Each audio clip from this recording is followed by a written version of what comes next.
लक्ष्मी सबसे ज्यादा प्रसन्न कौन से दिन होती है? जम के बोलिए जरा। शुक्रवार।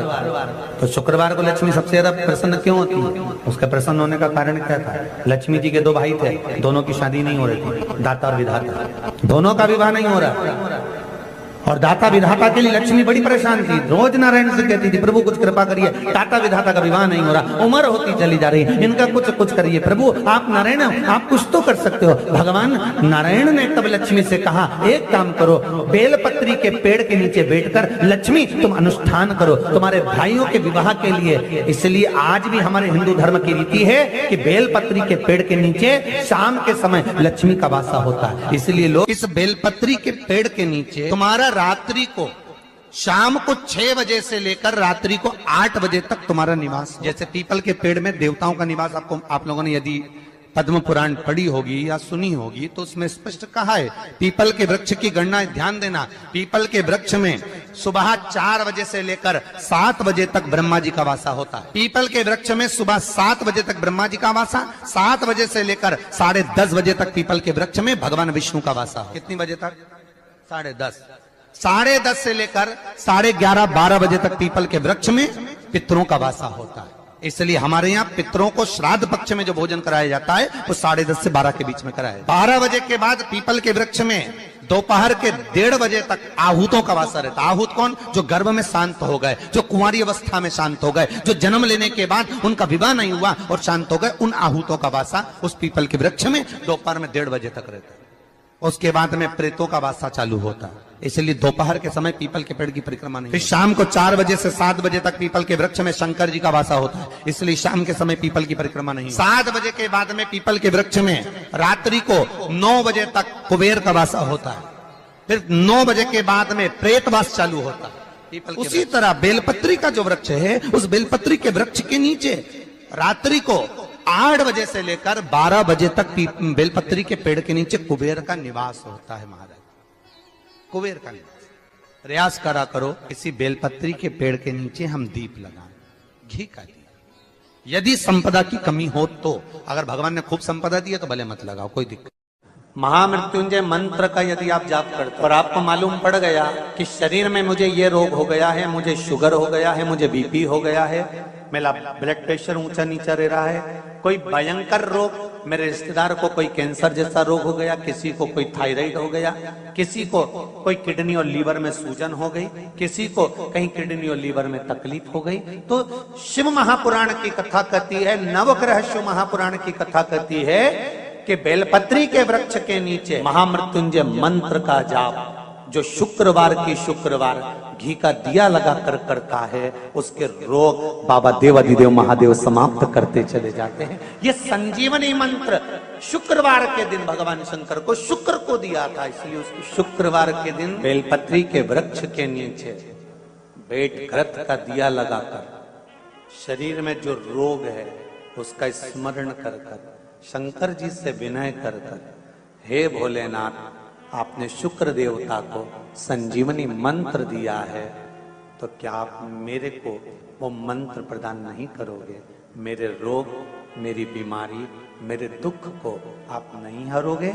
शिव से कहो ये शरीर आपने दिया है और भजन करने के लिए दिया है, स्मरण करने के लिए दिया है, कीर्तन करने के लिए दिया है, तो संभालोगे भी आप। और बेलपत्री की ओर मुख कर कर घी का दिया लगाकर महामृत्युंजय मंत्र का स्मरण कर लेने पर धीरे धीरे धीरे धीरे धीरे धीरे वो रोग समाप्ति की ओर। शंकर भगवान को तुलसी नहीं केवल एक बैकुंठ चतुर्दशी के दिन चढ़ती है, वो भी रात्रि के समय पर 12 से 4। शंकर भगवान को तुलसी नहीं चढ़ती। पद्म पुराण कहती है कि शंकर भगवान के मंदिर के बाहर जो तुलसी का वृंद लगाया जाता है, शिव जी के मंदिर के बाहर जो तुलसी का पौधा लगा रहता है या लगाया जाता है, उस तुलसी के पौधे में जितनी मंजरियां लगती हैं, उस मंजरियों में जितने दाने लगते हैं, उतने दाने गिन लिए जाएं और उतने समय का बैकुंठ का वास उस मनुष्य को प्राप्त हो जाता है मृत्यु के बाद। इतना विचित्र बात है, शंकर को तुलसी नहीं चढ़ती, पर शंकर के दरवाजे के बाहर शिव के द्वार पर जो तुलसी का पौधा लगा है, किसी ने लगाया है, किसी ने रोपित करा है, उस पौधे में जितनी मंजरियां लगी हैं, उस मंजरियों में जितने दाने लगे हैं, उस दाने जितने हैं उसको काउंट करा जाए, उसके बराबर उतने ही 1000 वर्षों तक उस जीवात्मा को बैकुंठ का वास मिलता। क्यों?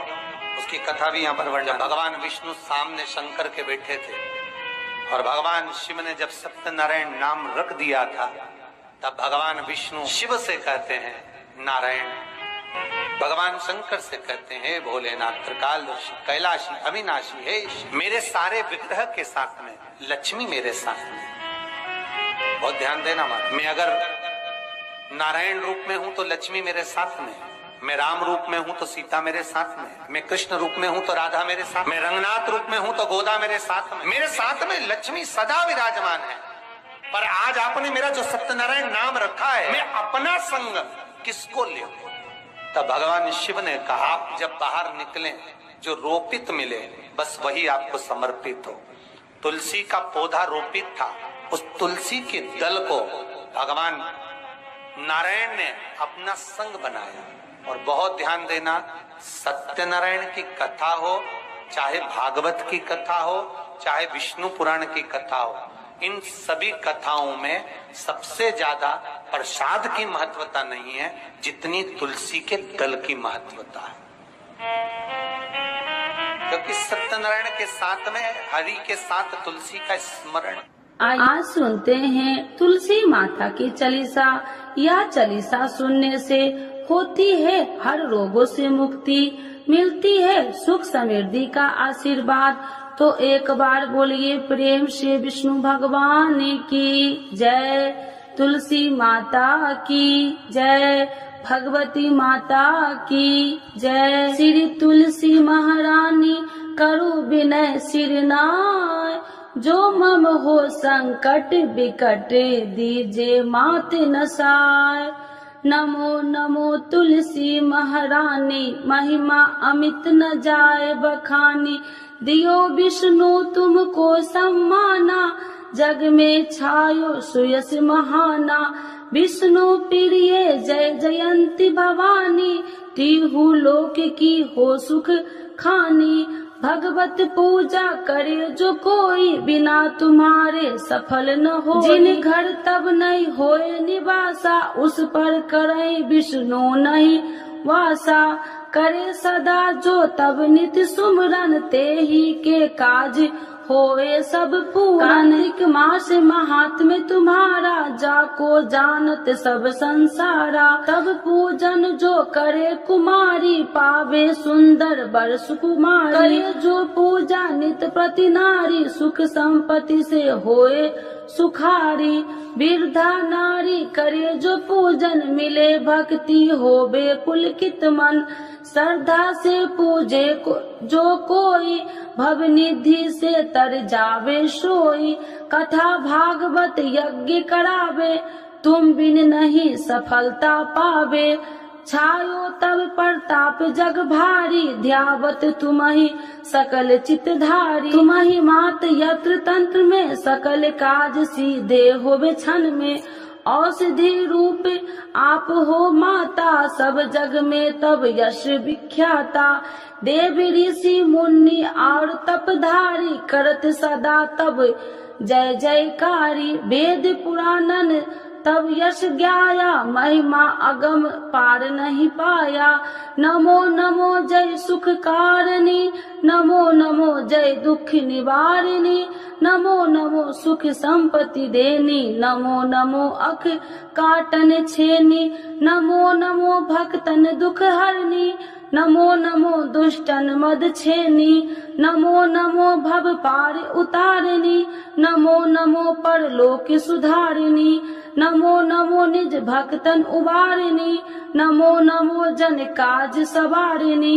नमो नमो जय कुमति नशावनी, नमो नमो सब सुख उपजावनी।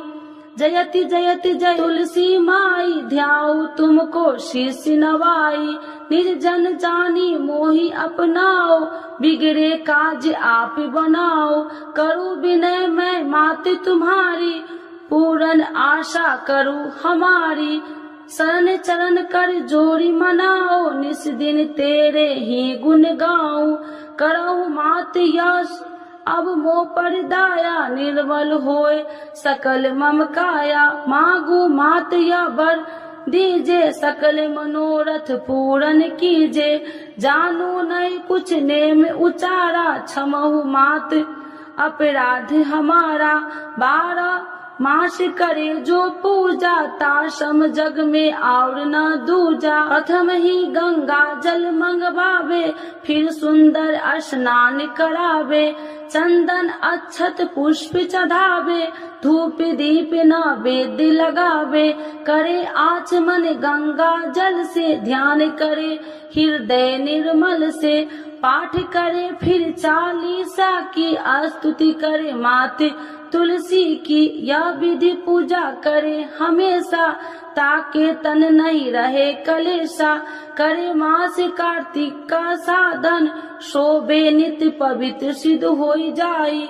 है यह कथा महा सुखदाई, पढ़े सुने सो भव तर जाई। यह श्री तुलसी चालीसा, पाठ करे जो कोई।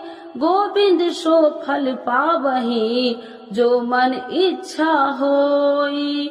तो एक बार बोलिए प्रेम श्री विष्णु भगवान की जय, तुलसी माता की जय, भगवती माता की जय, सर्व देवी देवताओं की जय।